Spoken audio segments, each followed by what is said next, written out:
Greg? If we need to defer as a result of that, maybe we can consider that. You want to wait until next meeting? Yeah. Two are posted, Okay, all right, so we'll table it for next meeting. but then that's, so that would be the two meetings. Right? 2 meetings. Right, yes. Okay, again, public comment. If you signed up for the public comment, come on up to the front and state what you want to state. Make sure you tell us your name and your address, more or less, and be heard quickly, so loudly, so the Tracy, the town clerk, can actually copy down what's needed, more or less. So Nancy will be the first. Where do you want me to go? On the microphone, there's a little spot, a little thing on the top, switch, thank you, on the top, slide it.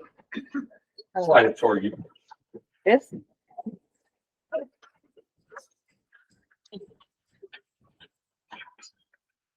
Oh, it's in backwards. Okay. Okay, Nancy Stroessel, 235 Orchard Street. And I'm one of the Orchard Street residents with the drainage. You all know that story. I understand that the town board is looking at that. My question is, obviously that's going to take a while to evaluate, but when we might expect some information. And the other thing is, in the meantime, the ditch that's in question, the water that comes off of Hillside and tries to get to Orchard Street, there's about a 10 or 15 foot area where there's a very, very shallow ditch. And I was just wondering if the town would consider, you know, maybe using their mini excavator and just digging it down a foot. That would help a lot. And that's it. Can you do me a favor? Can you give me your phone number, or just write it down over here? Sure. So I'll have highway department call you. Okay.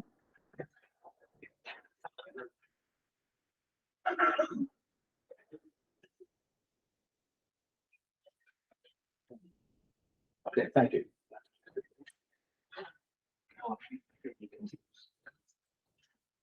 Anybody else? The person is Craig Schneider.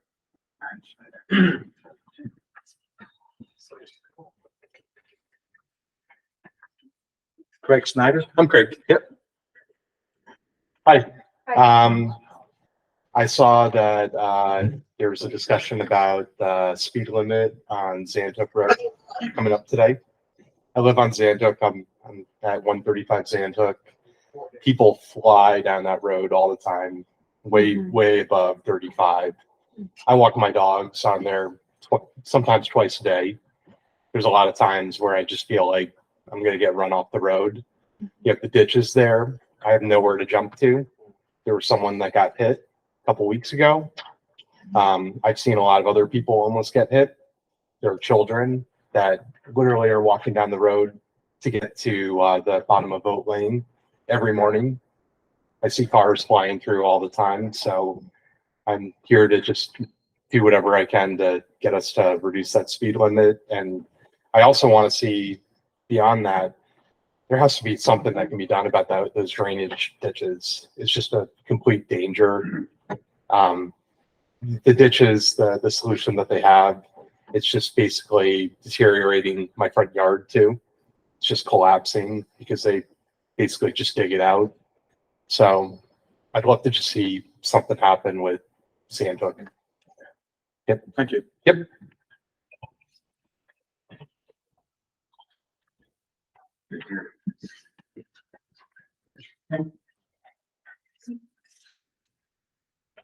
Anyone else?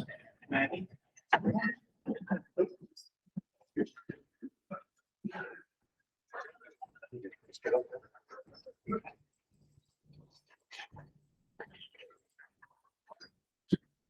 I'm Maggie Colan. I'm the current Planning Board and Zoning Board of Appeals clerk, and the town has been functioning with one person doing both of those jobs for a number of years prior to me starting. And I'm asking the town board to merge those two titles under civil service, since they are basically the same title. They do the same basic duties depending on which board they're doing it for.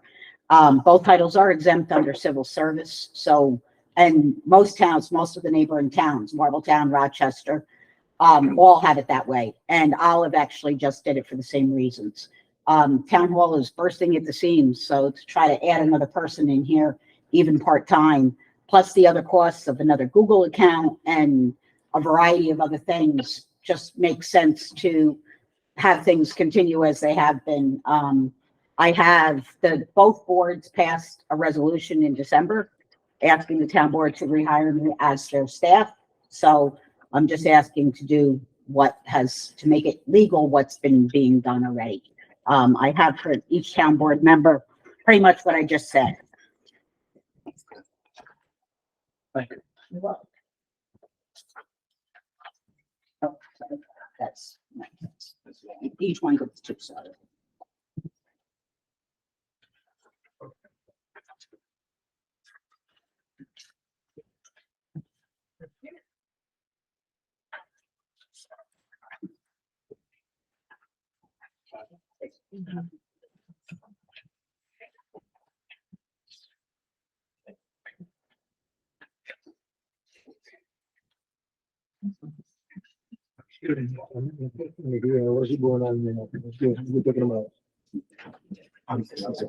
Anybody else, Tracy?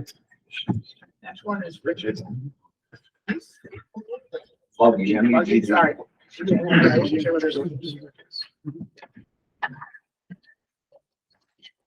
Good evening. My name is Richard Muggy, M-U-G-G-E. I live at 165 Conifer Lane. I've been a resident for Hurley for about 4 years now, and I'm also the current president of the Hurley Recreation Association. I am not here speaking on behalf of the Hurley Recreation Association, but I was the person who did have to handle a big mess and a big financial problem created by somebody who was deeply involved with Ulster County. He was the Deputy Commissioner of Finance. Recently, it turned out that I don't know the mechanism or how things are done exactly in the town of Hurley, and I know there's been a big transition, recent changes in the board, and there's been appointments and people resigning. But apparently, and I don't know how to say the person's name, Wendy Trojak has just been, and I don't know her at all, but I guess she's just been appointed deputy clerk. And I know from the articles and from dealing with the situation from the Hurley Recreation Association, she was involved even tangentially with something going on in Ulster County. And she did resign when this fiasco broke out back in March, when the Commissioner of Finance resigned. I believe her capacity had something to do with the payroll for Ulster County. So before, I mean, the person's already been hired. I don't know anything about her. She might be a lovely person, but is she under investigation right now? Because generally, when people resign abruptly from a position that they hold for many, many years after they're being approached by the person who's the head of the county, and they resign without explanation after being named in other things going on with Ulster County finances, it seems suspect to me. Again, I don't know her. She might be a lovely person. I'm only speaking as a resident of Hurley. That's all I have to say. Thank you very much. I'd like to respond to that. if you don't Okay, mind. absolutely. Wendy, I met Wendy here when she first started working here, and I found her to be very, very dependable, very, very reliable. I understand about the investigation. It doesn't deal with her. She was part of being in the thing, but it wasn't about her, more or less. I got to say something also about Wendy, and she told me about this also. She's an ex-student of mine, and I kind of remember when she went on tour, and I think about her right now and how she behaved back then, how she behaves now. It's marvelous. I support her greatly. She's doing a wonderful job here, and she's gonna be here. Okay, great. So she's definitely not under investigation. As far as I know, she's not. Okay, thank you.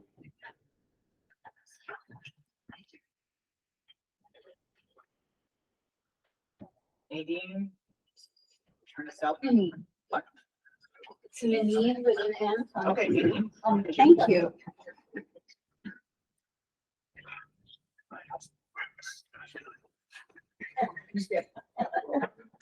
Hi, I'm Nanine Funicello. Some of you are familiar from the old board. Welcome to the new old board. I'm at 241 Orchard Street. I've been speaking at town hall meetings for a while. And I started writing about a year ago regarding the drainage problems on Orchard Street. And so the story is not new to some of you. We are developing an ice skating rink in my backyard again. The situation did not resolve itself. It is getting worse. But the reason why I'm up here today is I wanted to ask, when at the last meeting I attended, I asked for the report that the engineer Dennis had written, and I was told that it wasn't available yet, that a draft had not been approved for release. And that was a couple months ago. So I'm wondering, my neighbors and I would like a chance to read that. So if that could be made available, we would certainly appreciate the opportunity to read what his thoughts were on the area. I've spoken to Dennis a couple of times. He has had some advice for me regarding my septic system and the problems that I have with stormwater running into it and not being able to use the water in our house. But still nothing has happened in a year of begging to alleviate anyone's trouble with the word on Orchard Street. And I just wanted to let you guys know that it is getting worse. Okay, thank you. Harry?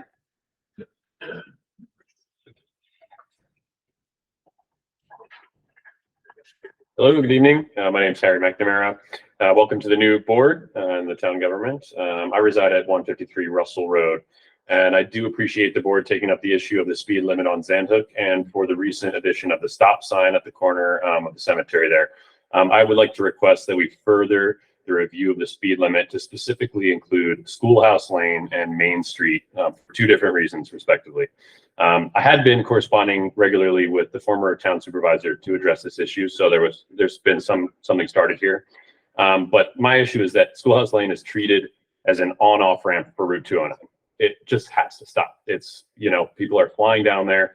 There's not school zone signs. I've, brought this up, Facebook conversations, this and that. People say that it's designated as a school zone. There's nothing to indicate that whatsoever. The road is just not wide enough to accommodate this traffic at 30 miles an hour, let alone the traffic as it is, but whatever. That's where the children of the town come in and out twice a day, where I walk my dog and my own daughter. And if you drive around the county as a whole, I would challenge you to find another school that is not marked as a school zone or that maintains such a high speed limit outside without any kind of further, zoning, lighting, anything like that. The hill that blocks the road is a serious hazard, and I would just request that continue to review Schoolhouse Lane. Now on to Main Street, I think it's slightly less of an issue. Schoolhouse Lane is a serious safety issue, but on Main Street, Hurley is one of the most historic towns in this area. We hold the distinction of being a former capital of New York State.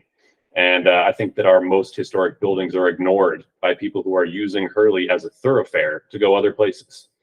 I really believe that Hurley should take its own history into consideration and to reclaim a little self-respect in the matter for the residents who live on and around Main Street.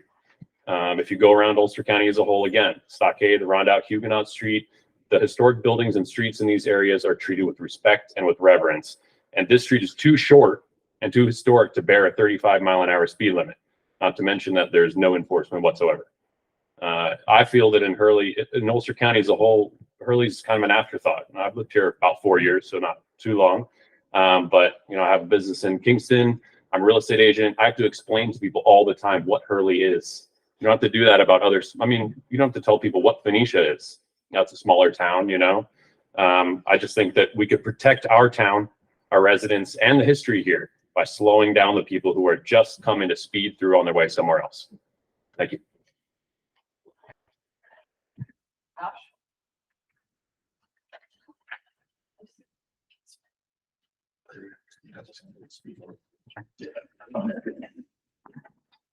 Hello, Josh Vogt, 180 Edgewood Avenue, Hurley.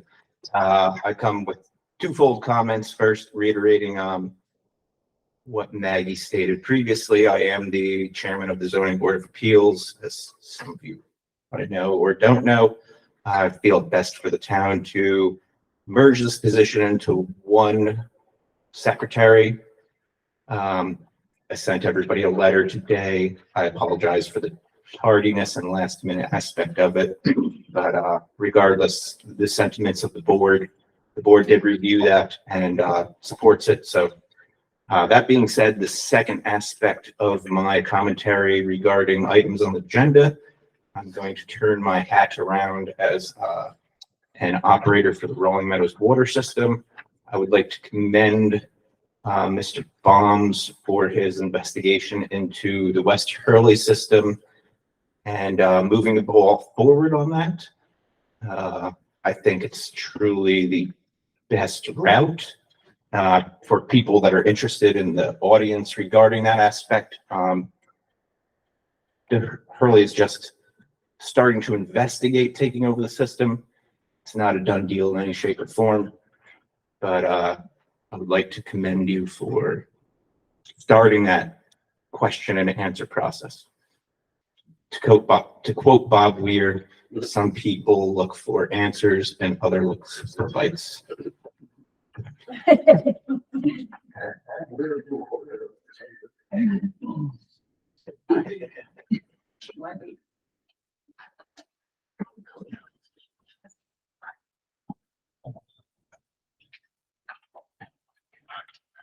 Hi, my name is Wendy Trojak. I live at 37 Arnold Drive, Woodstock, New York, but I reside, it's a Hurley address. I am the one that you were speaking about. I have an MBA from Marist. I did work at the county for 17 years, and I did work directly under Bert Gomel, who was the Commissioner of Finance. And I did abruptly resign. The reason I resigned was because I worked next to the man for 17 years. He was part of my family. And I was heartbroken when everything went out. My name was in the paper and my family suffered severely from it. My children were made fun of at school. I was investigated by the New York State Comptroller's Office and I was cleared. There is absolutely no reason why I cannot work at another civil service position or another town agency. And I commend both Tracy Kellogg and Mike Bombs for hiring me, because it was a huge loss.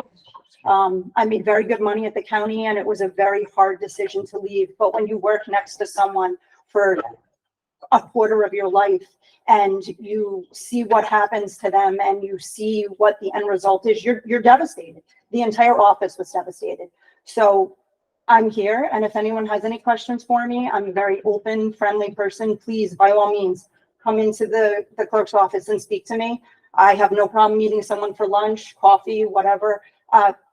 There is no reason why I can't work here. So I appreciate you, as you know, in your position, asking, because I think that I would do the same thing if I was in your position. But please take a moment to understand what I went through and what I lost leaving that job. And if you'd like to speak with me, please do. Thank you.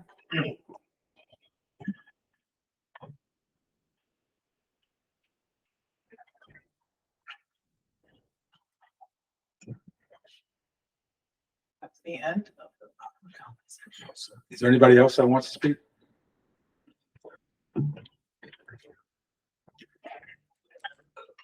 Hi, I'm Eric Stewart. I reside at 3 Mary Davis Road in Accord, and that is not a Hurley address. But for those of you who do not know me, I am one of your elected county legislators. I represent Hurley and portions of Marbletown.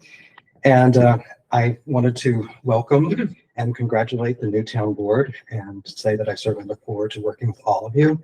And also to let you all know that Mike and former Supervisor Perry and I have met, and we have a great working relationship. And one of the major things that we were addressing in that meeting was the situation on Zandhook Road. and Main Street and Schoolhouse. And I was able to arrange a meeting with Amanda Laval, who's the Deputy County Executive. Also involved in that meeting was Dennis Doyle, who's the head of county planning, and other county officials. And we had a really good airing of the concerns that we have already heard about in tonight's meeting. And as a result of that meeting, the stop signs went up, but there's a lot more that are in the works. We are investigating dealing with the ditches on Zandhook Road, putting in culverts and covering at least one side of that with a walking path or trail. We're also looking at crosswalks. We're looking at reducing speeds. We're looking at posting additional signage. And so these are all things that we are aware of and we're working on. And so I just wanted to let you know that this is something that we are very cognizant of, both on the local level as well as on the county level. In addition to that, I wanted to vouch for the points that was raised by Maggie Cohen about merging those two positions, and I could say that yes, that was the case in Marble, and that is the case in Marbletown. And so that, and I have known Maggie for years, and so I think you're in good hands there. So anyway, I just wanted to introduce myself, and if any of you have any questions, or if I could be of assistance in any way, I invite you to reach out to me. And thank you so much. And once again, I look forward to working with you all. Hi. Hi.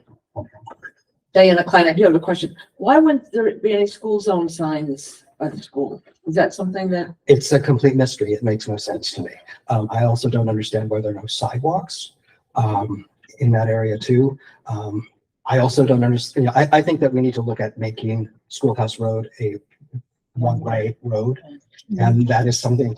and as one of the former speaker mentioned, people do use that as an on-ramp, and I have seen people going extremely fast. And as you know, that hill is very steep, very poor lines of sight.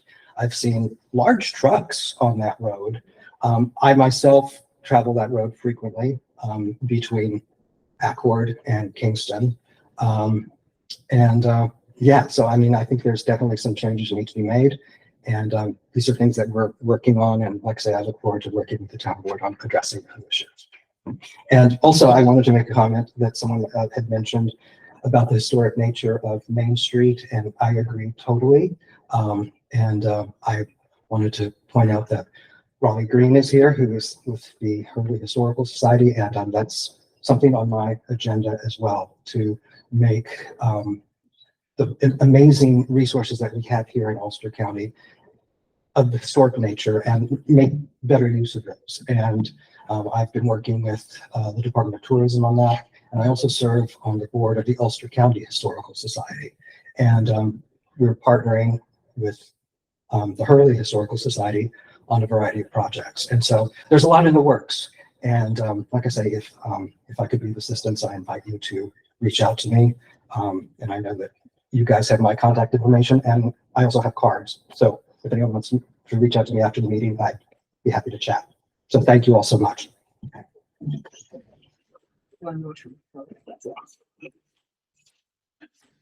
Oh, and we will be having a follow-up meeting to our initial meeting soon, and I'll get back to you as to a date on that as soon as possible.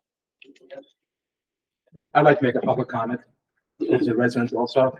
And the first thing I want to do is I want to introduce the board to you. New members of the board: Diana Klein, Greg Simpson, he's an old hand already. Amy Dougherty, Tim Kelly, Matt Jankowski is our lawyer, and Tracy Kellogg is the town clerk coming through. I want to say something to you people here because I can't talk to you as a group because I'm not allowed to. So therefore, what I want to say to one person, I have to say it 4 times. I'm a school teacher. I hate that. I'm going to talk to you right now here. I appreciate all that you being here. I want to tell you something. This town is not run by one person. It's run by a team. We are the team. And we on the board sit with 6 voices. There are 5 of us here. The other voice belongs to you people. You see something that you need to be done and so forth. You come to us. You tell us. We will listen. Will we act on it? We're going to listen. We're going to try our best to do what we can do here. We appreciate everything that you do. We are going to be an open board. You know, my door is always going to be open. Anytime you want to come and talk to us, please do so. All right, I really appreciate this, and I thank you for helping us come over and start a whole new tradition, more or less. Thank you so much.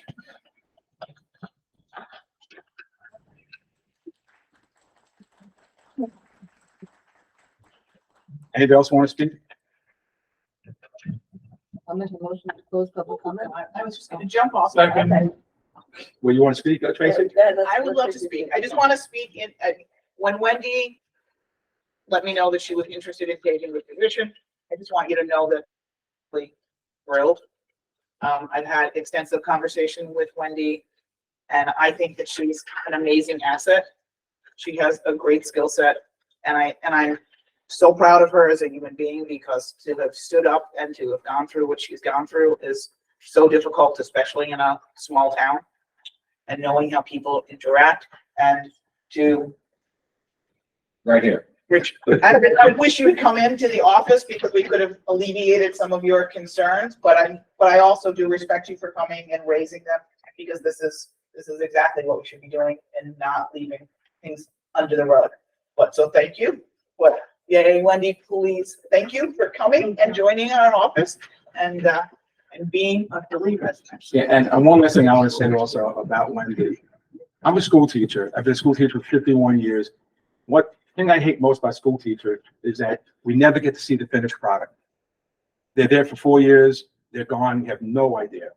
I was shocked when Wendy told me, you know, she comes and said, "Hey, Mr. Barnes, how you doing?" I said, "My name is Mike." She said, "I can't call you Mike." You know? And I said, "Why?" He said, "You're my teacher." As long as she didn't say, "I'm your old teacher." I appreciate that. I got to see someone, an ex-student of mine, very successful, very thoughtful, hardworking, very conscientious. And I thank you, Wendy, for working with us, and you really are a big help and so forth. I Thank you for appreciate it. giving me a chance. I appreciate it. Okay, any other comments? All right, motion to close the I'll meeting? make a motion to close the public comment. Second. All in favor? All right, all those in favor? Aye. Aye, opposed? Okay. Okay, the next up order of business is the appointment of deputy supervisor. All right, whereas the town board may create the post of deputy supervisor, therefore be it resolved that the town board approves the appointment of John Perry to act as deputy supervisor to be paid an annual salary of $2,500 for budget line 81220.1 for the years 2024 and 2025. Is there a second? Let's second that motion. Any discussion? All in favor? Aye. Anybody opposed? So be it. Motion is passed. John, do me a favor. Would you go see Judge Parker? He's gonna nail you. We're just gonna wait until John gets a point and then sits on the board here. I want to thank you people, first of all, for coming out. I mean, the weather's miserable and so forth, and I know that the fact that you came out here is a testament to what you want to do for this town. I really appreciate that. Did you teach science at Ontiora? You're not one of my students, are you? Can't get away from that, huh? What's your name then? Funicello is my nickname. I didn't change it. And you were in my class? Yeah. How was I? I thought you were great. See, I left in the 10th grade, so it was either 9th or 10th grade. I taught biology in 9th grade and 10th grade. When did you graduate? 90. I had to think about that for a second. You know, it's weird though, because like I always say, this is my 51st year teaching. I'm still teaching. It's kind of difficult when you're 55 years old. You're doing that long here, but I tell you something, I love teaching, and I'm quite good at it. I love being on this board. These people here, so supportive. You people, very supportive. We have a great team here. The members of the town hall here are just wonderful people. The transition that was made was done so smoothly. There were no hiccups at all. And I am learning from all the people here. You know, even though I've been on the board for 6 years, it's still a learning experience, and I'm learning here. And it's really amazing how, a group of people right here what they can do for the town halls and with you guys too. Thank you. We just gotta wait for John to sign in.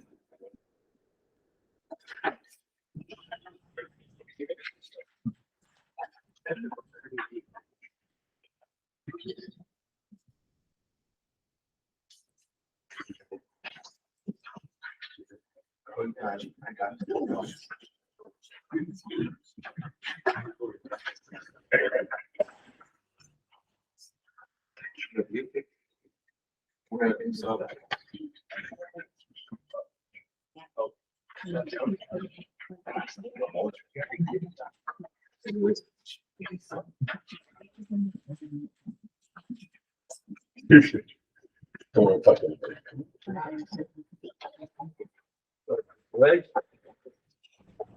Okay, second resolution there, and this again is John Perry, and this is to appoint, whereas position, part-time recreation director position 5441 that is on file with the Ulster County Personnel Department is classified as non-competitive, and whereas the previously dissolved recreation department is being reinstated, and whereas the recreation committee has not been active for several years, therefore be it resolved that the town board approve the hiring of John Perry as part-time rec director at the rate of $15 per hour with a maximum of 10 hours per week from the budget line A7310.1. Is there a second? I'll second. Is there a discussion? The only discussion point that I have is that you have a recreation secretary job description at the back, which I know we're going to change to, it needs to be changed to recreation director job description. We need to make an amendment to that for the recreation. The first sentence reads 10 to 25 hours per month, which I think is not what you're talking about doing. And the recreation previously had a 25,000 yearly budget. So I think we need to revisit this in terms of the numbers as far as the budget is concerned. Yes. Before we allocate this. So this is not an issue of the appointment, it's an issue of the budget. Okay. For the recreation department. All right, so we have it on the first resolution that it is 10 hours. Yeah. All right, it is 10 hours at $15 per hour, so we have it there coming through. Well, it's a maximum of 10 hours. A maximum of 10 hours per week, right. All right, so we have the resolution on the table here. Any other discussion? All right, all in favor? Aye. Opposed? So be it.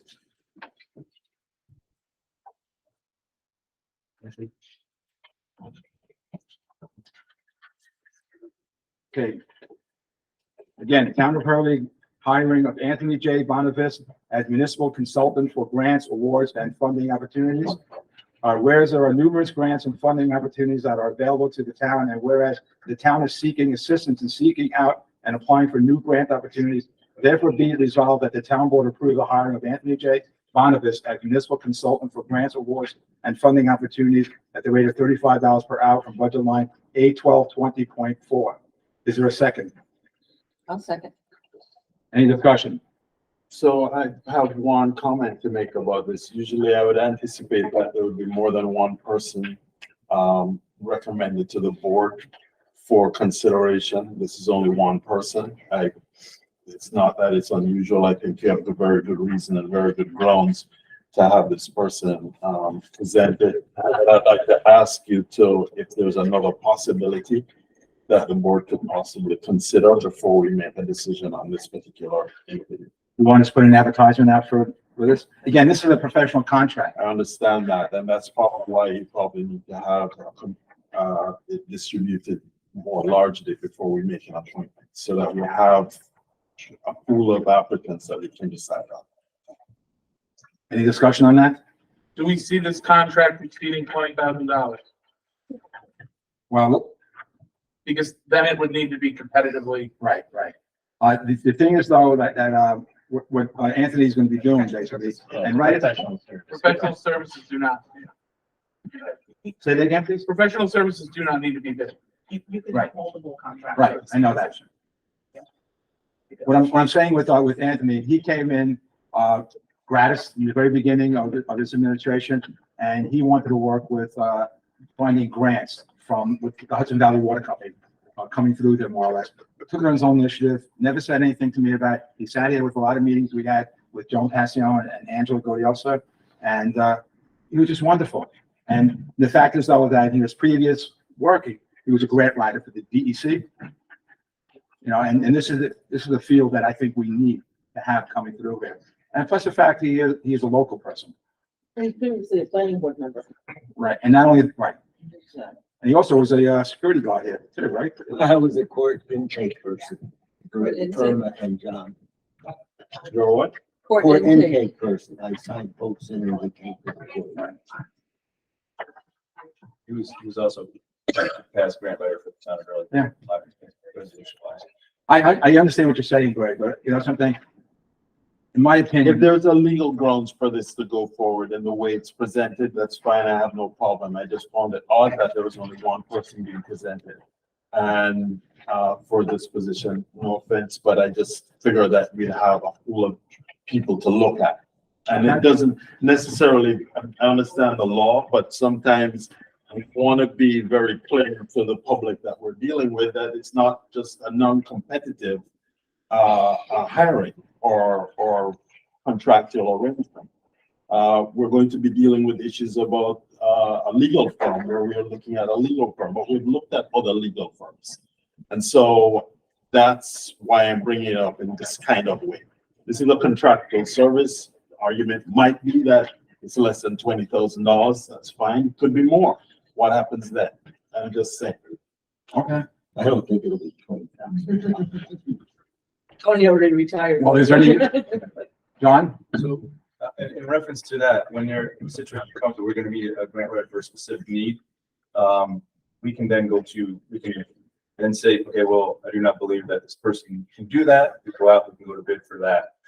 You can bring in a specialized grant writer for that specific thing, whether it be for the water department and or whatever you're deciding, sidewalks, whatever, you know, safe school zone, things of that nature. I don't know if that's his expertise, but when it comes to certain expertise, you're going to want a grant writer to fulfill that need. I think that's what Greg, I think. Yeah, so then could you just help me understand exactly what the scope of, you have a scope of work in here? Yes. Well, I'm getting, you confused me before that. So. I'm just saying, can I expound on this a little bit? Yeah, what I'm doing is I'm trying to find funding sources for the town. Yeah. And that involves grants, it involves talking to the Environmental Facilities Corporation of the DEC, the Health Department, because they're all involved in the grant process. In addition to that, there's loans available from the state, low interest, USDA. I'm working with the New York Rural Water Association, talk to these people to find about their expertise to help the town design an engineering study, working with the old engineering company, CT Mail, which wrote the original plan for the West Hurley Water Supply Company in 2020. That's a $10 million project.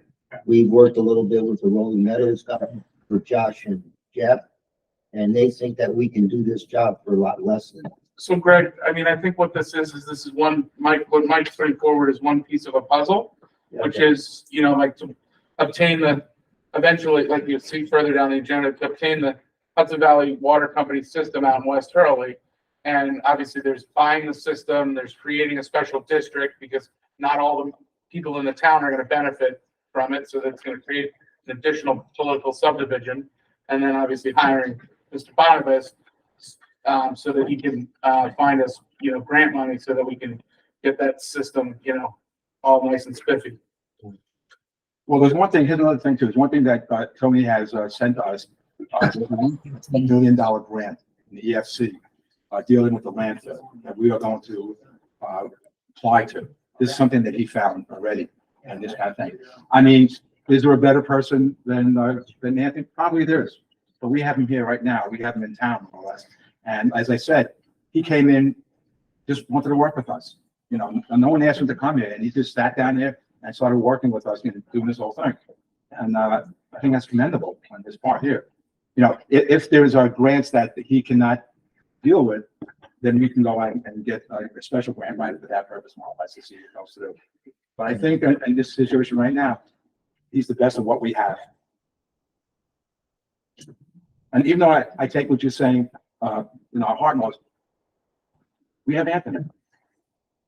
In that sense. And I think That's not really a good argument. I know it's not- I know it's not. You know, I mean, come on. I know. You know, I understand what you're saying and I appreciate you. I'm not saying that you're not the person to be hired for this, but I'm saying let's do some things in a different way. Let's be a little bit more transparent. I'm going to support this, but I'd like, as we go forward, to not have this kind of situation. We don't need this. And one just thing to add, I do know that there are some grants that I've been made aware of in which the applications need to be completed and in by March. So it is kind of one of these things where we can always hire additional consultants for grant opportunities, but it does benefit the town to have somebody working on it now so that we can get some of these applications in. So are we going to be putting out requests for consultants for grant writing, generally speaking, in addition to this now? We could do that. I think that might be a really good idea based on what is being said here. All right, we could do that. We can put out additional dealers for grant writers. Yeah, that we're looking to hire, possibly hire or contract with grant writers going forward. Okay. All right, so is there any more discussion on this? This also involves a lot of work with state agencies, which is not grant writing. It's working with agencies. When I worked for the DEC for 25 years, pretty good working knowledge of the state budget process and some of these state agencies that you guys, regardless of who you hire, are gonna have to deal with, like the DEC and the GFC and the New York State Health Department, because they're all part of this grant process. Believe me, I understand. So you guys do what you need to do. I'm just explaining that. In addition to writing a grant, there's a lot of PR involved with this, a lot of discussion, phone calls, and that kind of stuff.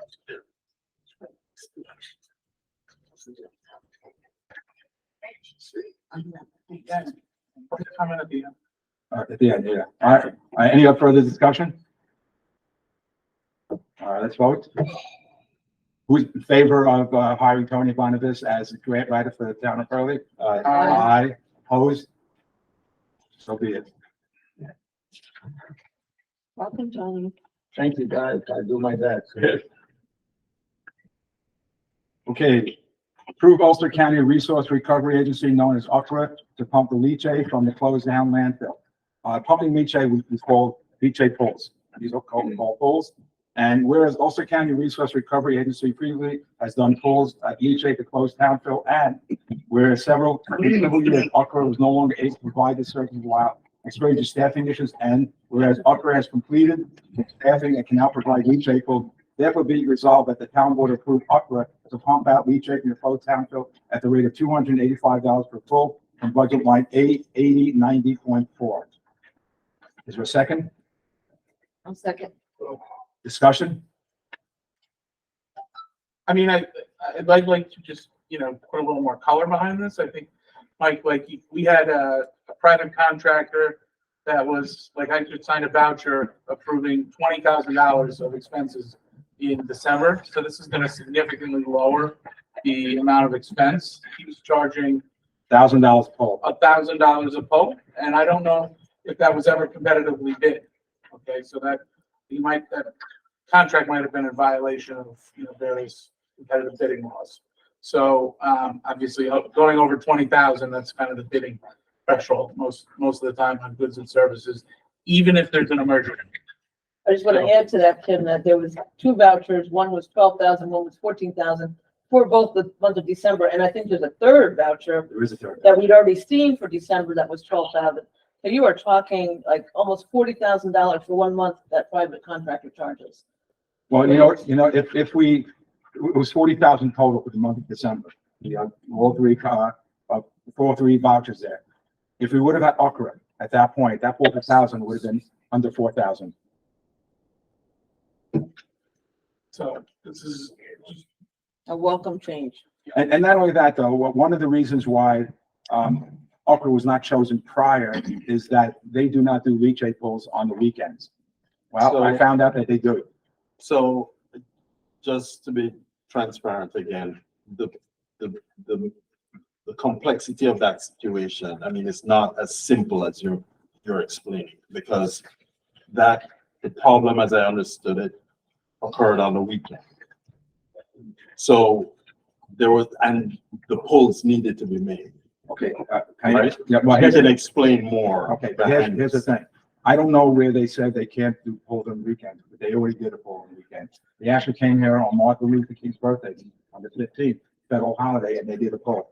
They have said that on Saturday, they have work staff in there, and if we need to, they would come. And they also said that if we need them on Sunday, they would come. So far, they have done 5 polls, you know, which would have cost us $5,000, which is now costing us $1,000. So I think money is good that staying in our pockets and all that. Sure, sure. Michael?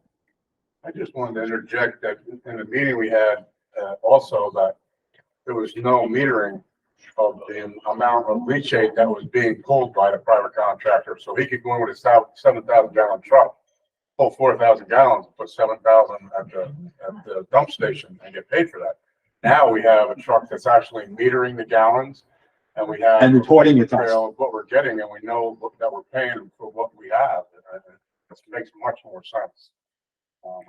Frankly, when I found that out, I was pretty surprised that there was no monitoring of the gallonage that was coming out. We have a 10,000 gallon tank, and one Sunday I saw 2 trucks pull into the yard up there, and like I said, I don't know how many gallons that they, you know, we got charged for dumping that day. So I think that you know, monitoring how many gallons that we're actually pulling out and paying for those gallons is a plus for the taxpayer. Any further discussion? Okay, all in favor of the contract for Okra? Aye. Opposed? So be it. And by the way, in your package, you should have the contract from Okra.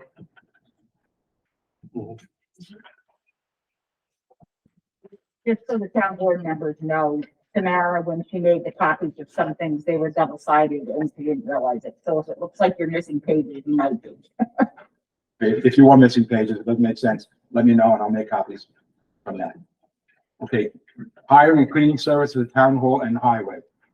Whereas town hall and the highway department require a cleaner, and whereas the town has advertised for a cleaner and has not been successful in finding an individual to fill the position, therefore be resolved that the town board of the town of Hurley hire dedicated cleaners for a 90-day probationary period at the rate of $200 per cleaning event and $75 per highway garage per cleaning event. I have to add also to this thing. He came here last Saturday for the first time and did a overall cleaning for $300 to do that kind of thing. He then went to the garage this past Saturday and cleaned the garage up, total cleaning for $175, and now everything goes down to $200. I've seen him. I was here that Saturday when he comes at 4:30 in the morning. Bless him, you know. And I watched him. I didn't need to watch him, but I was walking around. I had to work here. He's fantastic. You know, I remember, you know, like Irma asked him to come in here and, you know, do some sprucing up in the judges' chambers, and he said, "I don't do sprucing up. I clean fully." You know, and you know, he actually came in today because we had a paint job in my office that was done after he cleaned already. He then came back and cleaned up that also. That to me is conscientious, you know, and so forth. And I think so far I'm impressed with him. I just gotta say, they haven't had a cleaner here for months, so it's not like they definitely needed to have somebody in here cleaning. And by the way, his name is Ken Hurley. Any other discussion? All right, all in favor? Aye. Opposed? So be it. Was there a second on that motion? What? Oh, I'm sorry. I'll second. It was a second, yeah. Yeah, it was Diana. Okay, this is the one on Zanderhook, requesting the New York State Department of Transportation to reduce the speed from 35 to 30 miles per hour on Zanderhook Road.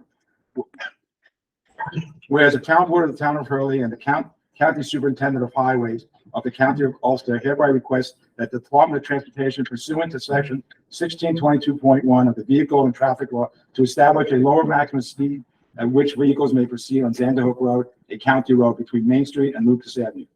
Therefore be resolved that by the town board of the town of Hurley, upon receipt of this notice, that the regulation herein requested has been established, the Department of Transportation and Works of Ulster County to provide, install, maintain signs in accordance with the vehicle and traffic law and conforming to the manual of uniform traffic control devices of the Department of Transportation.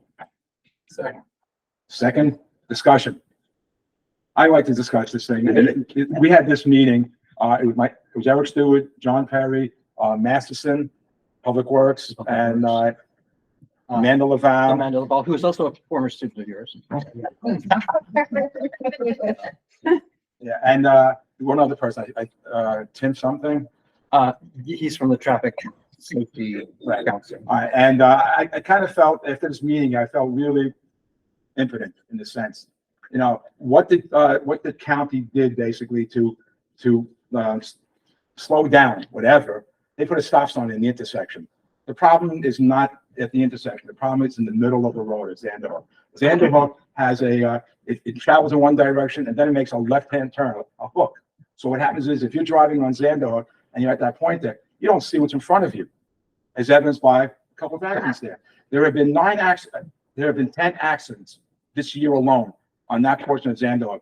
Nothing to do with the intersection at all. It's all in the middle. I spoke to one woman who was walking on walking in Xanderhook, right by that hook there, and a car was going east and a car was coming west. And she was standing going like, what do I do? You know, and she knew right away that she had two choices: get hit by the side view mirror or jump in the ditch or possibly drown in that aspect of it. And what happened was the two cars stopped and she went between them and going, that's crazy. That is crazy going through. Having 35 speed limit going at the 30, I don't feel is a drop in the bucket. It doesn't mean anything there. The suggestion that we made at that point was to make it one way, at least go one way. So at least, you know, you have people walking there. You know, I know from being a teacher at school that if you live within 0.5 miles of the school, you're a walker. You're a walker. You have kids on Xanderhook. They don't walk. They have to be driven to school. How about in the summertime when it comes with, or springtime when they come with bicycles? You know, it is absurd. When we spoke to Mr. Masterson and Amanda Laval, there's a study going on where they're going to look at putting a culvert on the cemetery side, yes, right, and then possibly putting a walkway, either being a trail mix or having a paved portion there. They're going to do a study. I don't like studies. I don't like studies at all because it just pushes things down the road. You know, I want to see action. They then said the study will last 30 days. It is now 26 days left in that study. I want to see results at the end. All right, I do not like hearing children, you know, lives in danger, going to school more or less. It's absurd. I don't want to see people who can't walk on Xanderhook going through. This is nuts. It really is absurd. And what I feel what the county has done is very menial. They're trying to placate the residents there. No, it has nothing to do with that. That has not stopped cars from speeding down Xanderhook going through. We need to have further discussion with the county, and action must be taken very quickly. And we are going to push that going through. If we have to storm the county, I'll lead the way. Seriously, I mean, you know. This discussion has been going on 20 years. Yeah, but here's the thing. I look at the fact there were 10 accidents on that year. How many near misses were there that are not reported? I mean, it is just, it's mind-boggling. It is mind-boggling that we cannot do something about this. And we are going to try our best to get something done there. All right? I don't want to walk there. And if I don't want to walk there, I don't want you walking there either. You know, so like, we're going to try very hard. And Eric Stewart came here for that purpose, going through, someone spoke about Xanderhook prior. We feel the exact same way. We feel the exact same way. And I'll tell you right now, we're going to do something. We are going to do something. And, you know, it's not just on the straightaway too, though. When you turn into the one-way, people come around that turn. I walk there. I walk and then I go up in the cemetery. But people come around that turn and around that one-way. you can't even see, you can't see, and we have to jump out of the way half the time. You know what it is also, and talking about Schoolhouse Lane, that's a two-way street. You can't even fit two cars together coming either way, and there are trucks going on there. If you look at sometimes in GPS, how to get to Kingston as an alternate route, that's the alternate route down Schoolhouse Lane. I know that when John Perry was supervisor, he actually went to GPS, says, get that off the map. Get that off the map. That shouldn't be there at all, going through. And Michael also did that too. And I don't think they ever did it. No, it's still there. It's still there as an alternate route to Kingston from 209 coming through there. Sidewalks, we have kids there. You know, does it take a kid getting killed before action is done? Let's hope not. No, let's make sure not. I'll shed a little context. My mother, before her parents bought up in Rolling Meadows, they lived on Walnut Street, and she was bused to St. Joseph's because her parents were afraid of her walking to the Hurley school. Okay? This was in 1960, 1961, something like that. So this has been an issue for 60 years. You know, like when I was telling my mother that we were taking this up at the board, she was, you know. But here's the thing. I know that when John Perry was supervisor, I know that when Peter Humphreys was deputy supervisor, they tried their best to get some action on that kind of thing. They tried their damnedest to get what's going on there. And all they got was, we'll do a study. We'll do a study. Hey, we're all learning. We know what's going on there. Let's do some action now. Right. I mean, the road was built, all these roads were built for horses and carts. And then we, you know, we put cars that went 35 on them, and then cars that went 50, and cars that go whatever they go now. You know, like there needs to be either improvements made, or, you know, the speed limits need to be lowered and enforced at the lower number. And the real key there is, like I said, enforcement. Yes. You know, we spoke to Juan, the sheriff's department, about Joy's Lane, Zanderhook, Schoolhouse Lane. And so we spoke to him, and we said that, you know, it doesn't matter if we put speed limit signs on there. You have to enforce it. Right. And when he said to us that, I don't have the staff. I don't have the staff to do that. Well, I hope he has a good ambulance service, because that's basically what's going to happen. You know, we have been lucky so far, but luck runs out. So I'm just gonna make one comment though about this as well, because I live here, and when we close off Schoolhouse Lane, people are gonna use 209, and 209 there, we need to be very careful about that as well, because there's a lot of accidents there with the turning. So if we're forcing everybody to go through there, we need to consider that needs to get lowered, and maybe some kind of, I don't want to say a stoplight, but we have to just keep that in consideration as well. There was an accident last year, creating a fatality. Yes.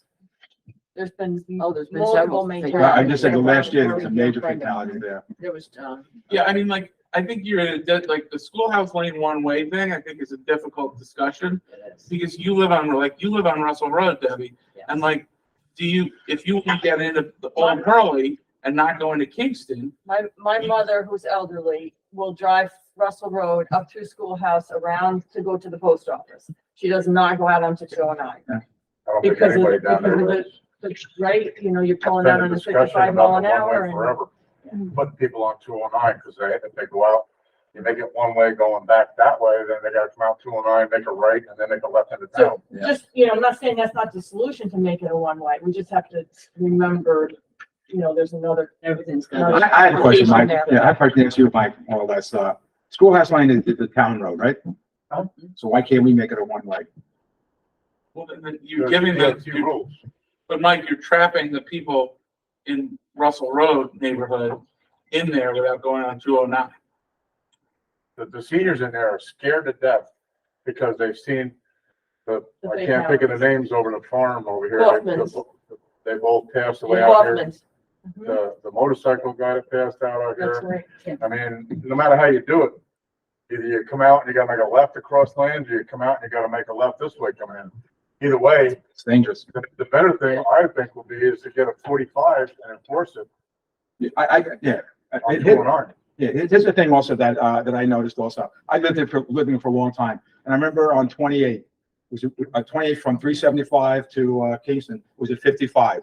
And right by Hobo Deli, all right, there were so many accidents going on, a tremendous amount of accident going on, people making a left-hand turn, heading towards Kingston, going to Hobo Deli, lots of accidents. Petitioned the Department of Transportation to do something about it, put a stoplight there. They refused to put a stoplight there, saying that it costs $1 million, put a stoplight there. And I don't know how their mathematics works, but that doesn't make sense. But what they did instead was lower the speed limit to 45. And lo and behold, accidents stopped. And they enforced that. And they enforced it. In fact, what they did, when they lowered to 45, they hired 2 troopers specifically to patrol that area and give tickets. And it worked. Why can't we lower 209? I know 209 is a federal road, but why can't it be lowered to 45 at that point? It's a state road. Michael, I was on the rescue squad for 35 years in Westboro. With the speed limit 55, I got to take a lot of dead bodies off that road. They lowered it to 45. You got a lot less dead bodies. Yes. That's all I can say. Yes. So what I'd like to see us also with 209, to petition the proper authorities to lower that down to 45. They have done that. They have set a precedent on 28. They have done that 20 years ago. And as John has said, the amount of accidents there has decreased tremendously. We don't need to have dead bodies. Stone Ridge is 30, on 209, you know. Right, they're a standard village. Yes, yes. And we vote. Yeah, oh, yes.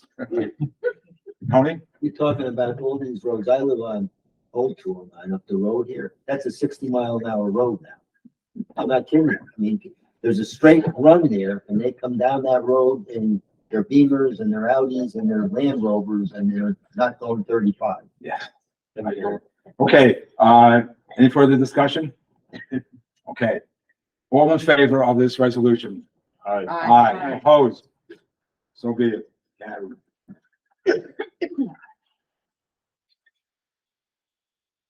Town of Hurley, engage Young and Somer LLC to represent the town as a Superfund site. Whereas the town's closed landfill has been declared a Superfund site by the New York State Department of Conservation. And whereas legal counsel is required to navigate the next steps required by the DEC, therefore be it resolved that by the town board of the town of Hurley to engage Young/Somer LLC to represent and advise the town regarding the designation of the closed town Hurley landfill site as a Superfund site. Is there a second? A second. Is there discussion? I've had some contact with the DEC person in charge of that. I don't know if you want me to do anything about that or not. Well, Tim and I, and Mike Schultes, we met with Alec Contraviani, and who is the project manager from DC at the site, as well as Dave Pollock, our boss. You know, there, and we discussed what's going through there. We have been charged $78,000 in December because they did some remediation going through there. They did work. They did work, right? And that was not a fine, that was No. cost recovery. Right. So the past administration has put $100,000 in the landfill site to cover that $78,000. So we have the money there. However, I got the inkling speaking to them that the $78,000 fine or $78,000 there is negotiable. Now, it sounds like it can be negotiated to a lower amount. I think the fact that we follow whatever they want us to do, they may reduce that. So I got that impression there. And I think we need to engage in environmental lawyers to guide us through this thing. The name of Youngs and Somer came from Tracy, as well as Matt Jankowski. Yes. Another. Yeah, and talking to them, you know, I feel very confident with engaging them and so forth. In the packet here is the letter from Young and Somer, their fees and so forth going through. I think they're quite reasonable, as well as what we're paying our lawyers anyway. I think this is going to be something that's beneficial for the town. Yeah, it's absolutely necessary. It is. Because of the challenges that are coming. I know the fact that at the last on December 27th, we had a discussion with the old administrators, with the lawyers, and also, and they advised at that point not to sign anything for the DEC. We shouldn't sign anything at all. Do nothing with that, and get lawyers. to help us navigate this thing. And Young and Summer comes back with being highly recommended from Matt and from Tracy, and I think that's good enough advice for the town board. Any further discussion? Who's paying for the cleanup? Good question. I asked the woman that when I talked to her several months ago. We asked her also. If this is a state responsibility or a federal responsibility or a town responsibility. Here's a situation that I understand to be on other Superfund sites that the state does. What, they will refund some of the money with us, but it might take 10 years before they give us the money. As happened in other sites there. Basically, what's going to happen is that most likely every closed landfill in Ulster County is going to be declared a Superfund site because the site itself is unlined. So you're going to get leakage going down here, and that's going to create a Superfund site, just like we have right now at ours. Ours is more dire because where the leakage is happening is going right to the reservoir. It's going right down there. I saw the contour maps and so forth, the geologic maps there. And I am so surprised that DEP hasn't come down on us. Yeah, be patient. Yes. But I'd like to, I mean, I know we have an opportunity for individuals to make comments at the end. I think if for expediency, let's, I appreciate it if it's do it that way. I agree.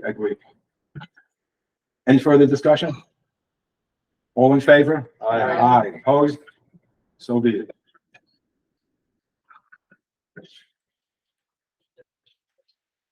Who seconded that?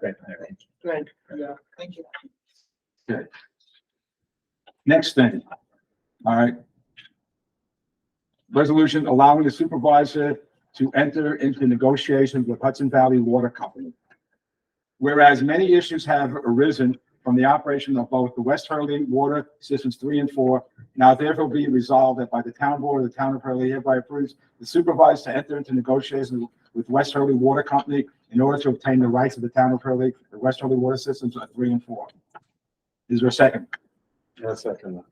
Is there any discussion? I think it's extremely necessary that we do this. Let me give some background about what happened here.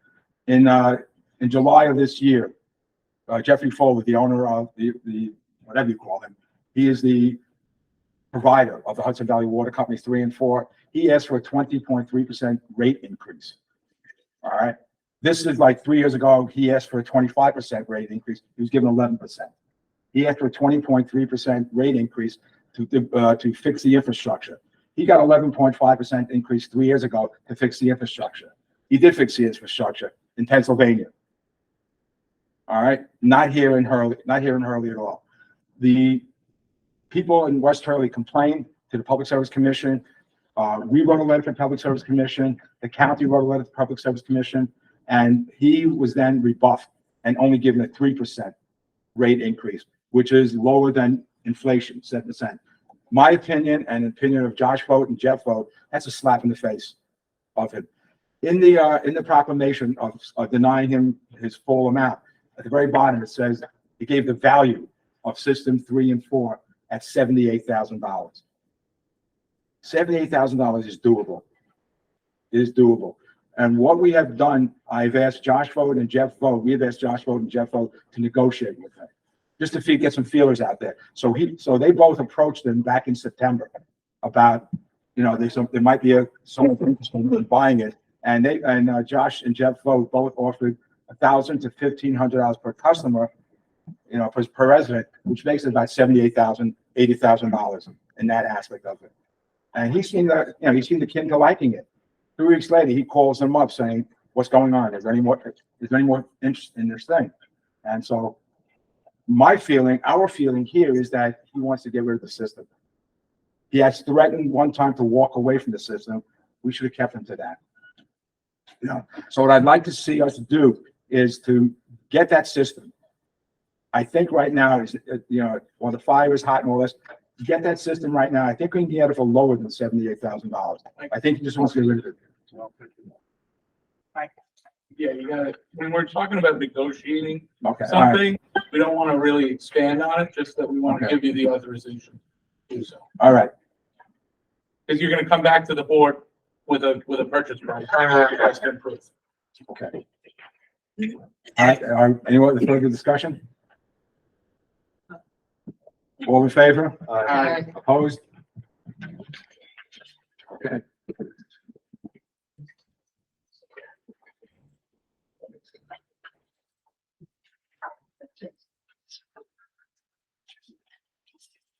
On the last page of the packet here, we have somewhat a financial statement for the month of December. Is this your report? This is part, well, this is, I just want to get, show the fine, this will be part of my report. So I'll do Yeah, that. so, I mean, I think we need to just, I'm not sure where we are in the agenda now. We're at the We end. address the West Hurley issue, which is a new business item Mhm. before the department committee reports. Okay. Okay, we are now at department comment report, clerk's report. Report, which is not my tenure, but I can tell you that we brought in $8,422.50 during the month of December. And fees for marriage licenses, building department, death certificates, transfer station, permits that were sold, and dog license. The bulk of that, by the way, is building department permit. Okay. All right, highway report, Michael? Anything you want to say? Snow is coming down. We're trying to keep it cleared off the roads. We've used about $60,000 of salt already, which is more than I thought we would be at this point in the year. The storm's been rather long, prolonged, and interesting. But we'll continue to do our best. Okay. May I add something else? I apologize. Outside of the financials. There is now on the website, there is a button called tax lookup that anybody and everybody can look up their own individual tax bill. They can see whether their bill has been paid, because we're getting several calls saying, you know, I mailed my check. I just want to check that my check has been received.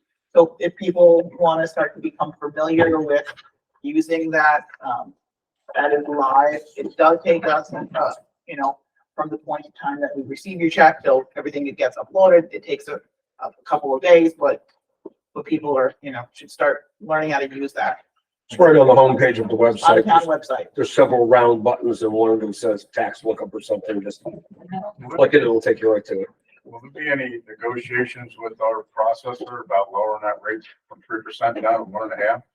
I know at one point in time they were offering. That is 2.65%. I have not, I will definitely, I'm gonna talk to the bank, but it's basically all going through the same processing company that most other towns are using.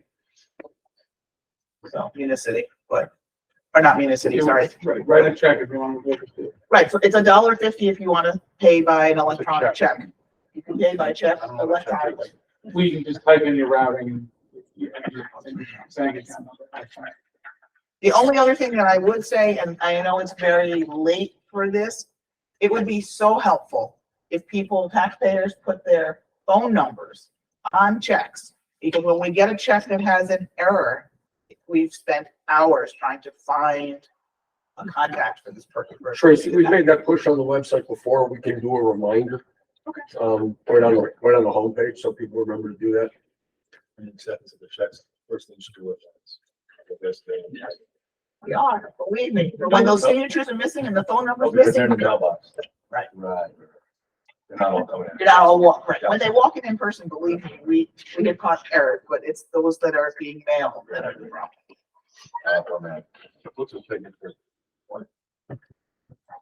Okay, thank you. Sorry for the. Okay, the supervisor report dealing with the financials here. I have in the packet here, I have not the financials per se. We have the abstract of all bills and checks and revenue coming in and leaving, going through. And they're just dated here more or less. We will have an updated financial starting in January, the January filings, and that'll be done in February. This was done by our bookkeeper. It should have been done by our CPA, but they have said they don't do this kind of thing. The CPA that we have now will be doing financials, monthly financials and sending it to us. And John Perry, being the budget director, will make sure that that is being done monthly going to them. So this is just basically all the checks that were paid in the month of December going to them. The stuff that you're looking at, folks, is all on the website as of today. If you go to the supervisor section of the website, there's a thing about financials. Actually, Maggie's going to do this for you. Scroll, Mag. Yeah, now do it. Yeah, that's not Go to supervisor on the far right. I almost over to the far right and look at monthly financial reports. Click on that, and all the documents, just scroll a little bit, and all the documents John was just showing you are all right there, abstract, abstract, abstract. So we'll get those been organized, but we wanted to get those up. No, today. I printed that out, and it does not match up to what's in here, so some of it, yes. but Okay, not this is all of this is what Leslie gave to me today. Yeah, no, I So if printed there's all any, that already. and If that's there's any not what's here. incongruency. Oh, no, what happened was, we'll resolve yeah, it. what happened was we updated it, about 5 o'clock. Okay. That's what it was. All right. Leslie gave me that sheet also you have there, and then she updated the whole thing later on. And I guess. it So was- if Leslie will get me the updated Yes. stuff tomorrow, we'll put that up. Yes. That's fine. Okay. New business, Kristen Charlotte with the Climate Smart Task Force.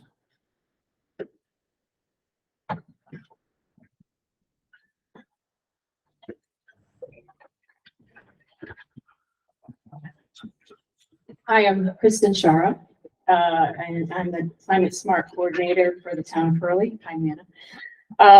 And I have two things. One is a request. The Climate Smart Task Force would like to participate in a program that's being sponsored by the Hudson Valley Resources Council, and that will help us create a new greenhouse gas inventory for the community. There's been new data that's been published as of 2021. We did a community greenhouse gas inventory when we were going to, for our first submittal for bronze, but that was based on old data from 2010. So now we've got this new data, and they have this program that will help us create the greenhouse gas inventory and then take the next step, which is to create a community climate action plan. So through this program, they offer free technical help. So it would be, very, I think it would be really helpful for the town and for us moving forward with climate change. So I'd like to, I was asking Mike if he could sign a letter of support so that we can enroll in this program. Secondly, if you've read your newsletter, you know that we have gotten approval to do some new community campaigns. And so if we get enough people signed up for community solar or heat pump installations or purchasing electric vehicles within the town of Hurley, we can then apply for what are called action grants. And we did this once before with just a community solar sign. It was called Solarize Ulster a couple of years ago. So you got, a lot of people are probably already familiar with the community solar sign up. But the heat pump installations and the electric vehicles are new programs for this year. So if we can get enough people signed up from Hurley, we can then apply for these grants, and we can get, if we can fulfill all of these, we'd be eligible for $20,000, which I think would be really helpful for the town. So I have some handouts if anybody is interested, just how to sign, it would be appreciated if you do any of these things. If you could email us, then we can count you. That would, we're also going to look into other ways of gathering the data, but it'd be really helpful if people just tell us. So what we can do, basically, we can put that whole thing on the website. Yes, and we have Climate Smart Hurley also. We have our own website. It will actually have like a form that you can just, give us the information that way. But for now, you can also just email us. Go with Plymouth Smart Task Force, and, yeah, so we can, scroll back up. Yep, so we can, yeah, we can add anything to this page. Yeah. That's fine. And you can also look at the newsletter, also had. It's in the last newsletter, it'll be in the next one too. Yes. So can I ask a question? Sorry. So is it true that if you, suppose you have a house and you want to put in a heat pump or heat pumps, but you can only put in one heat pump now because the cost is whatever, and you want to put in a heat pump at a later time, do you get a tax credit? Can you get tax credits for putting in a second heat pump at a later time, or is the tax credit only applied to one installation? Is that how it works? I'm just asking if you know. In fact, we have legislators here, so they might be able to. You want to help us with answer? that. Yeah, go ahead, Manna. What is the answer to that? Manager Joe Green is the county legislator. Yes. Yeah.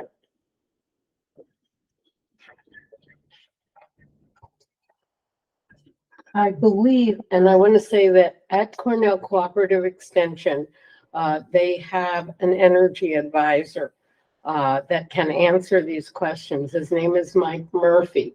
But I'm going through the process myself, and I believe that if you only do a partial, for example, I have 2 floors. If I only do the downstairs, I will not get the Central Hudson rebate.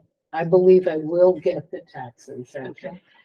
And so I think that's the difference, is that you have to do a full transition to heat pumps to get the Central Hudson incentive.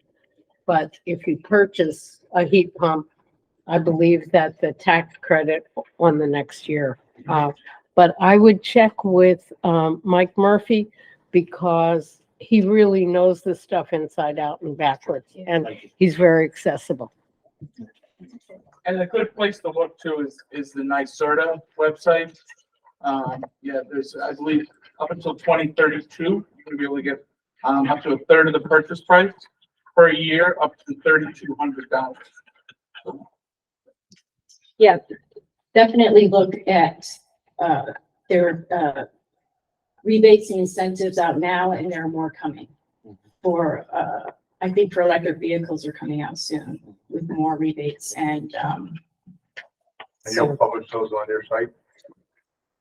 yeah, we have links on our website, and we'll try to keep it updated as the new stuff comes out.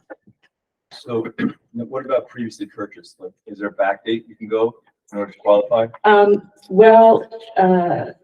So it's for electric vehicles, it has to be purchased after November 29th, 2023, because that's when we got approval for our campaign. Same with heat pumps, but community solar, since we've done it before, anybody who signed up since June 1st of 2023, we can take credit for that. Right. And then I would just recommend potentially, Mike, that you put forth a request to the building department. Any permit that comes in for heat pump that acknowledges it Yes, goes right to. that would be really helpful. So that would be a very simple way to keep track of that. And the newsletter, I know this is it's a great website, but I think we should really think about at least doing one newsletter in paper that goes in people's mails, that they can actually, a lot of new people coming into the community.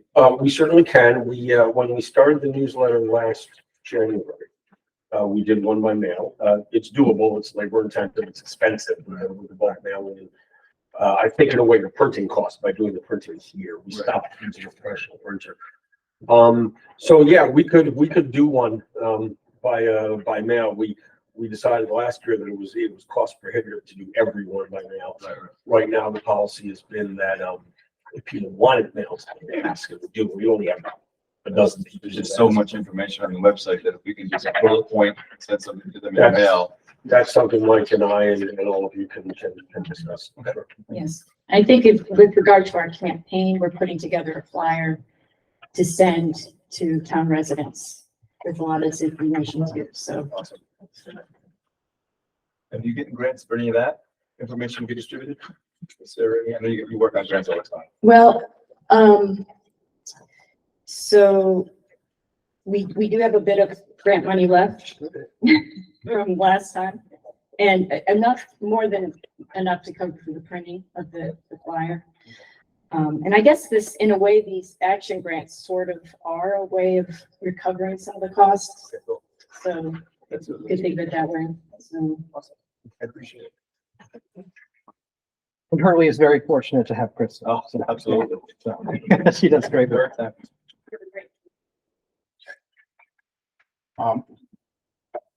West Hurley Water System 3-5, we discussed that already, and so we'll just go move on to the next one. Zoning Task Force has their first meeting tomorrow. It's on Zoom.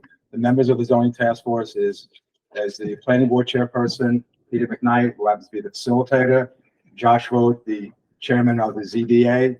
We have Paul Economos, the Building Inspector. We have both Tracy and Matt, and they can get on there as also. This is an ad hoc committee, and what they are going to do is, when we went around canvassing, when we were actually going in, asking for votes more or less, we were told about that our zoning is so antiquated, so old, that has to be updated. These people, building inspector, the chairperson of the ZBA and the planning board, they know what is always being attacked, what is always needs to be done and so forth. So they are going to meet tomorrow, start this whole process going.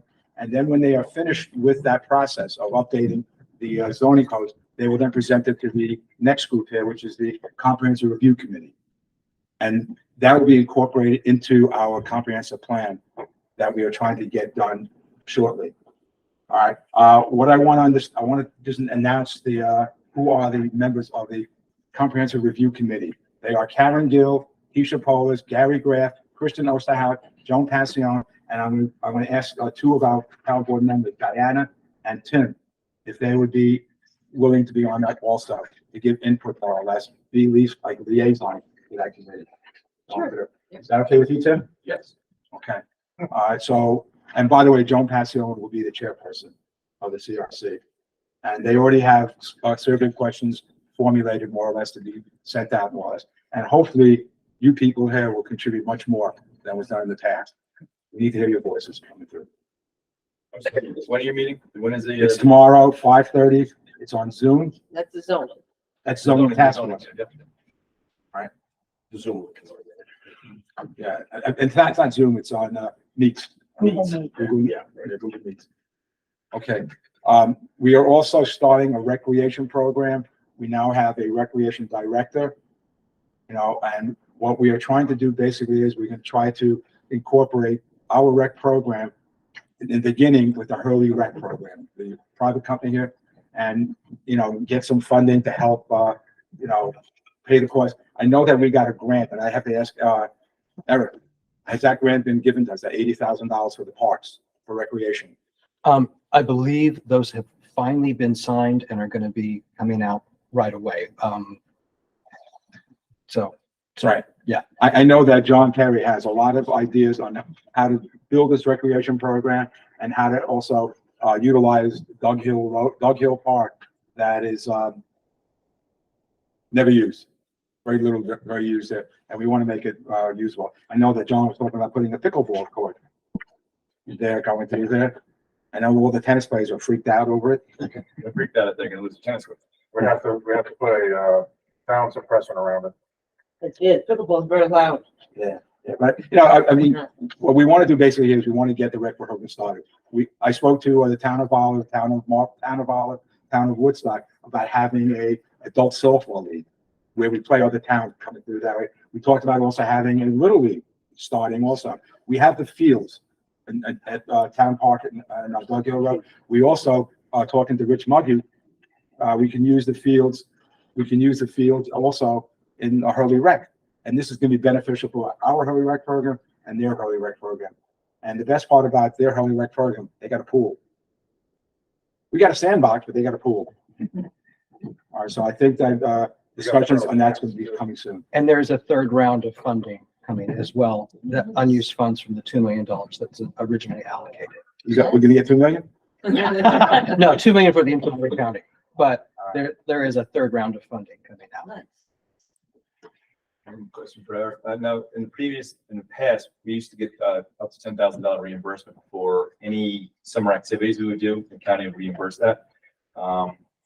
Do you know the individual to speak to, or find out was that still a policy for the county? Just offhand, no, but I would be happy to look into that. Thank you. Okay. All right. Old business, Hurley, the old Hurley Library. We are busting at the seams in this place here. We are making space, little crawl spaces here. And, this place is way too small for a growing population. We want to build and correct and fix the old Hurley Library where we can move some of our people there. Going there, especially like the historian who is actually like a gypsy now. He wanders from room to room to room, finding space more or less. We want to set that up. Paul Economos went into the building with Troy Ashdown. The building is horrible. Yeah. It is just, well, it's not fit for any people being there. What I'd like to do is send out an RFP to get that building straightened out so we can utilize it as another office building for the town of Hurley coming through. Michael? This has been kicked around for 20 years too, and it's my suggestion that we don't spend a lot of money on that building and we replace it with something that's more conducive to public space in the 21st century. Okay. I don't know where that lays with the Historical Society, but I know that we had that library there, and one up on 28. They used to be the meeting places for the town board, the zoning board, the court, and they outgrew them. And I just think that trying to dump, $200,000, $300,000, $400,000 into that building, would be better served to. Well, let's put an RFP and see what comes back. And then from that point, we'll go and see what can be done with that. And maybe Tony can look and see if there's any grants or something about,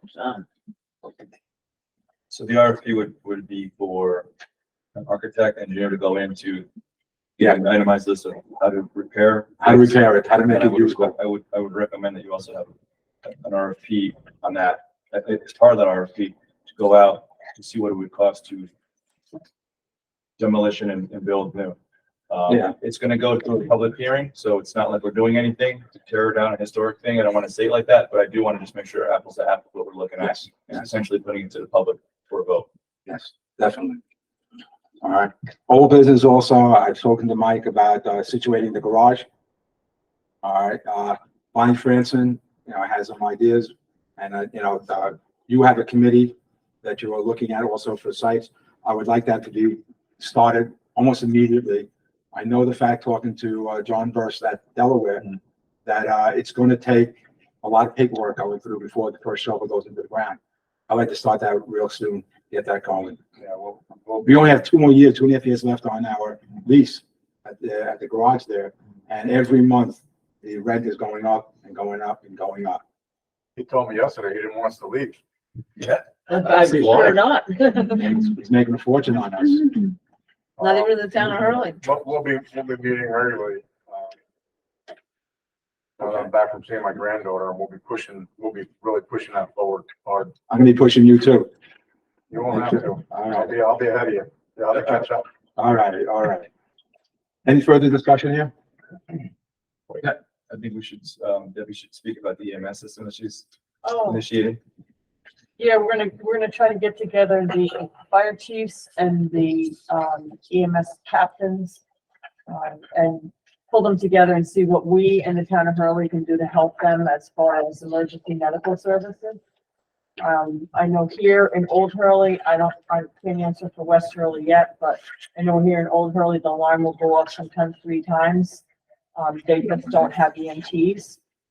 And that's something that's really important, that especially for the aging population, that we have good emergency medical. So we're gonna start pulling together a group and see what we can do as a town to help them. Yeah. I got here a letter from Phil Sinagra, and he told me exactly what you said, so I'm gonna pass this over to you. Okay, perfect. No, thank you. Phil's here. Phil's over there. Where's Phil? Short little guy. You want something, Phil, about the letter you sent me? I'm sorry. You want to say something about the letter? Yeah. That you sent? Just as the letter is outlined, we're in a crisis. We initially had no EMS service in Hurley years ago. Dick Shook was one of the founding fathers in 1980. We got our very first ambulance and created a rescue squad. And in 1984, we had well over 20 EMTs. And we ended up buying a second ambulance, and for years we ran that way. And in 2015, a lot of the older people either passed away or moved out. And as time was going down, as of right now, we went from a roster of 77 active members down to about 27 active members, and only have 5 EMTs left. And with the restraints today and requirements to become an EMT, a lot of our firemen we spoke to don't even want to engage in those courses. In addition to that, there's a lot of cost factors involved. It's a volunteer company. We have to purchase equipment. There's certain things that expire on a regular basis, like EpiPens and AED pads. So it becomes a major expense. And as the chairman of the Board of Fire Commission, I have a problem justifying these costs when I can't get the ambulance out the door to go to a call. And again, like I said, we've been trying everything. I did grants for recruitment. We've tried to do retentions with incentives to these people to come into the company. But in today's day, it's not like it was when I got in the company over 40 years ago. Both parties have to work in the household just to make ends meet. And at the end of the day, they're very tired and they don't want to get up at 3 o'clock in the morning to help Mrs. Jones get up off the floor or go to a medical call. Because it takes the average medical call from beginning to end can take about an hour and a half. And it's a commitment. When I was a paramedic for Mobile Life, I would do 12-hour shifts and then come home and I would get in bed and then the alarm would go off. And now I'm getting up to go volunteer to do the same thing. And there's a big burnout factor involved in any of these jobs. Quite frankly, it's a lot easier being a cop. Why I went back and gave up being a paramedic. But that's where we're at. So that's what prompted me. I had spoken to you at the organizational meeting briefly. I said I'd give you a couple minutes to get settled in. I gave you 2. I sent a letter out to you today. Or there'd be a board meeting tonight in hopes that it would come up on the agenda. I did speak to one of the commissioners, Justin Brace up in West Hurley. Their average calls getting out is a little bit better than ours, but they are also struggling. I know that they engage in conversations with Woodstock.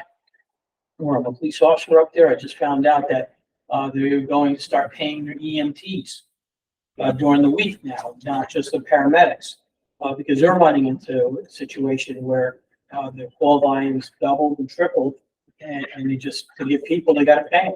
Nobody wants to volunteer. I look forward to engaging in conversations and seeing where we're going to work this out. The county, as you know, 2 years ago, announced that they're going to be doing a countywide research project to see where we are with EMS in the county. And nothing, I know we have county legislators here tonight, I'll be nothing against the county, but there's a lot of red tape involved. And you got to have the right people in place at these meetings to get this thing pushed.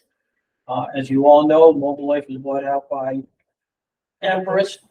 You saw what happened in the city of Kingston on January 1st. The city's now running their own ambulances. Exactly. And even Empress, anybody who has a scanner and listens to the call, I think Hurley will get called. They just had this happen on Friday with a seizure patient. We get called out. I'm on my way down. They give you 4 minutes to answer up. And by the time I got dressed, got to the firehouse, 4 minutes, they already passed it. They out a second time. Meanwhile, they're saying Empress has no units available. So if we didn't get out, they have to go 3 times. Call out, no response. Then they can go to neutral aid.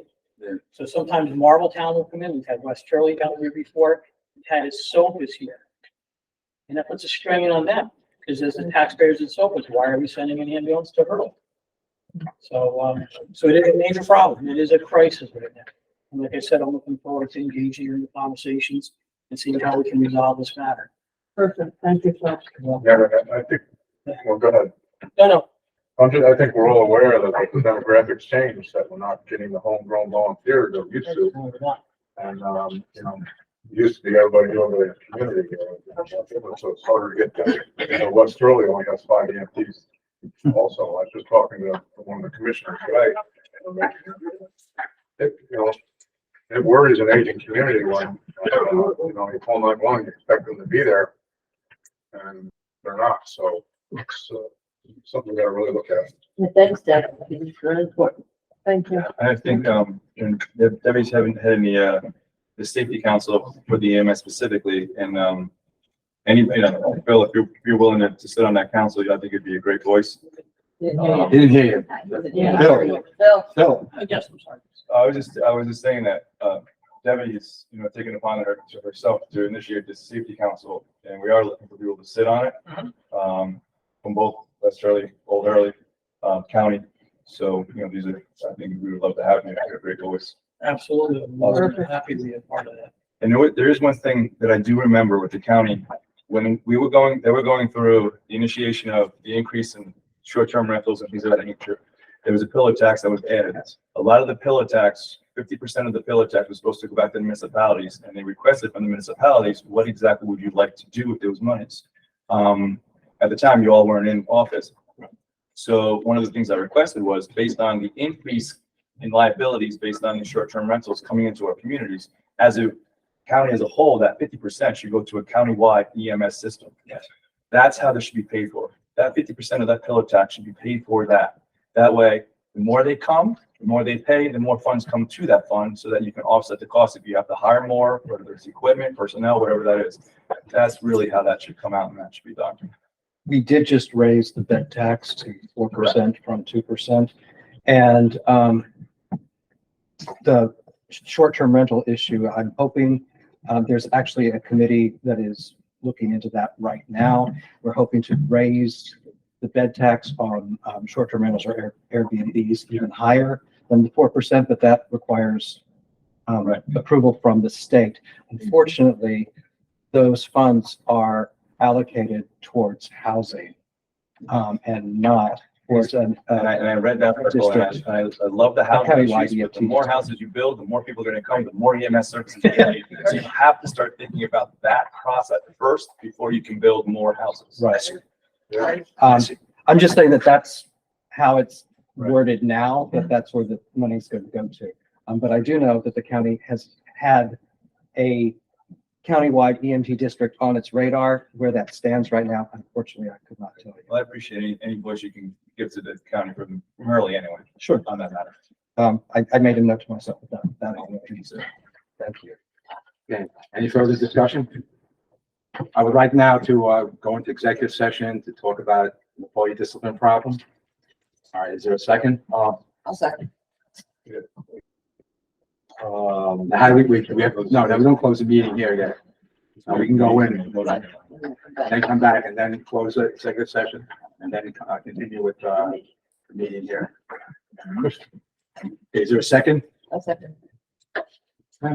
But We shall. yeah, and also are you? Yeah, I mean, well, it's employee discipline, but. I'm sorry, what? Public Officers Law 105, subsection Oh, yeah, F, say that. an employee matter pertaining to employee discipline. All right, let me just read that what you did. And then you also have to, if you're asking anybody other than the board to go in with you, you need to include your. Well, let me ask, really, really unusual, but, so we have a public comment period that I know there are people here who have comments to make. We do that first and then go into executive session. So I could leave. I agree. Because, I mean, we're going to be on for 20 minutes.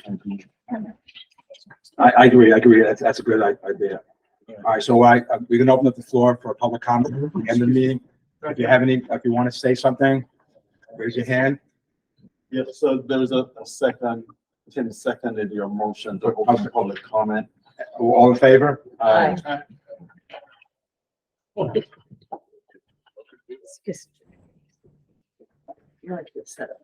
I know. For those of you who don't know me, I'm Manager Green. I am on the county legislature, with Legislator Stewart. We share Marveltown, and I also represent Rosendale. And I chair the Climate Smart Committee, and I want to say how appreciative we are of Kristen's work and contribution.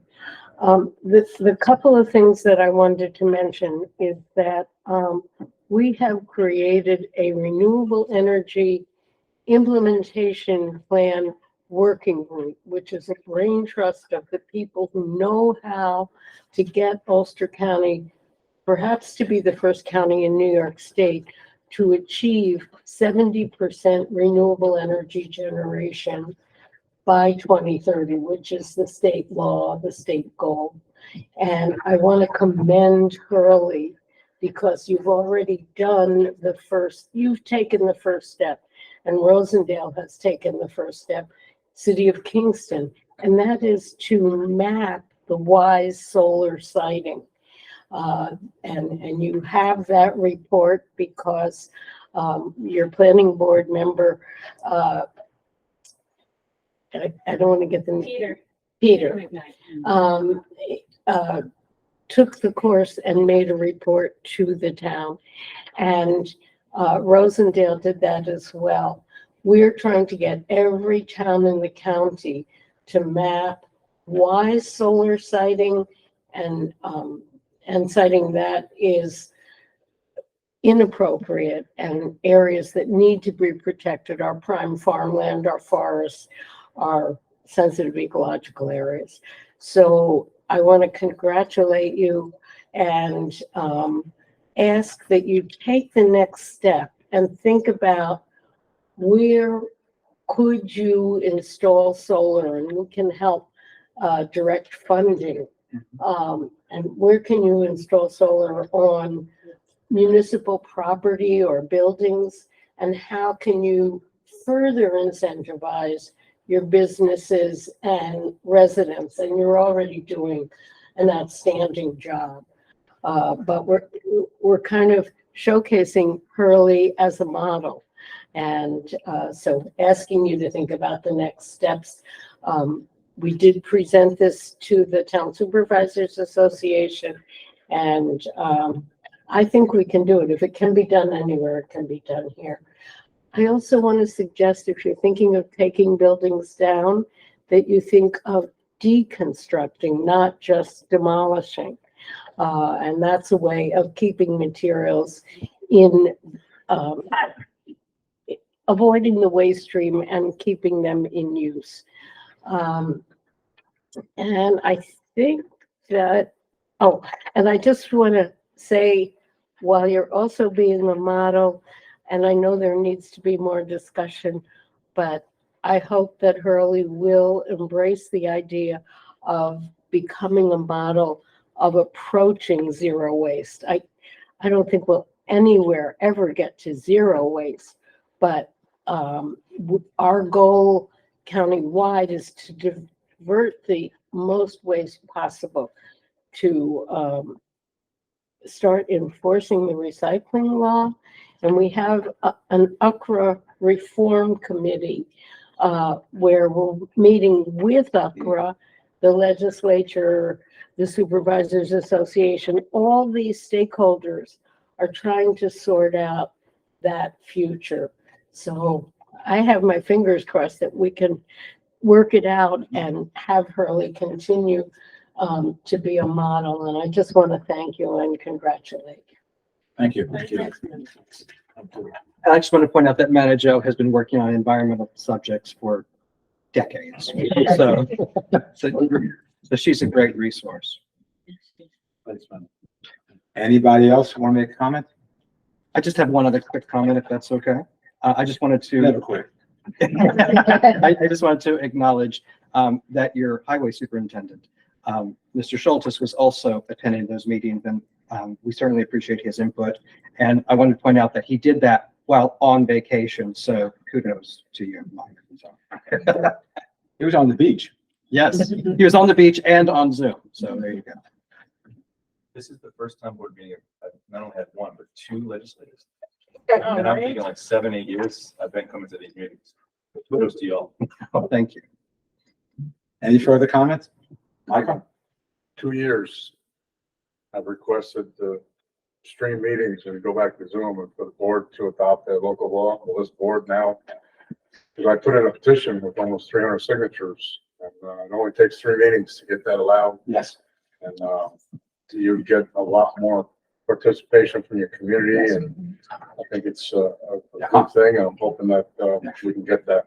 Yeah, I'm in contact with Marveltown, which does live streams, and Outlook live streams, and we're gonna basically model them and do the following same thing here. That camera there and that camera there were installed in 2006 because I wanted to stream meetings back then. Okay, all right. There they sit still. Yeah, this is gonna happen. We're gonna, at the next board meeting, oh, by the way, the next board meeting is gonna be on the second Tuesday of the month in West Hurley Firehouse. All right, we're gonna meet there for the agenda meetings all the time, and here we'll meet the town board meetings will be here. All right, there's a couple of dates on Tuesday we can't be there because they have their own meetings there, so we'll let you know in advance. So we are gonna go, yeah, we are gonna do, doing streaming live and so forth. Would we stream from there too? That I don't know. We have to talk to them and see what We need to know what their internet capabilities are out there if the signal is strong. Well, I would feel it has to be strong because they need the internet, but they're. They have Wi-Fi in the building, it should work. Yeah. So we're gonna test it out and so forth. Well, when I proposed that in 06, we put a T1 dedicated line in, but now I guess the technology is a little bit higher, greater, but the technology that we're coming in here right now doesn't allow for high quality streaming and that, so. The only issue is Tuesdays, you have court, you can't record. Well, their court starts at 4 o'clock and today's Tuesday. You know, the person who's supposed to be here didn't show up. They got a warrant out for him. So we're good. Any other comments? All right. Motion to close. No, are you going, making a motion to go into executive? No, motion to close, comment. Second. All in favor? Aye. Motion to go into executive session? Second? And just to clarify, just as you're remaking the motion, that it is to go into executive session on, for the purpose of discussing a disciplinary matter for an employee. And you should include in the motion if there's anyone else outside of the board and the clerk who would be there for the purposes of taking minutes, you should mention who you would want included in there so that they can vote to say. I would like, yeah, okay, I make a motion to have Tracy come in to the board meeting, taking notes and so forth. And I also would include, even though John, is the deputy supervisor, he's not an elected official, I request that John Perry come into the board meeting, the executive session also. The attorney. The attorney. And Matt also. Well, I thought that was understood. Will you be making any determinations when you come out of executive session? Don't know. Okay. We won't know until we get it, until we discuss inside. Just let me get in full board. All in favor? All right. Okay. Yeah, just watch your step right here. It's right around the corner. Thank you so much. Oh, my pleasure. And if I can be of any direct assistance, don't hesitate to call. Thank you so much. Mike, thank you, sir, and I will reach out to you about setting up the next meeting. Definitely. You got 26 days.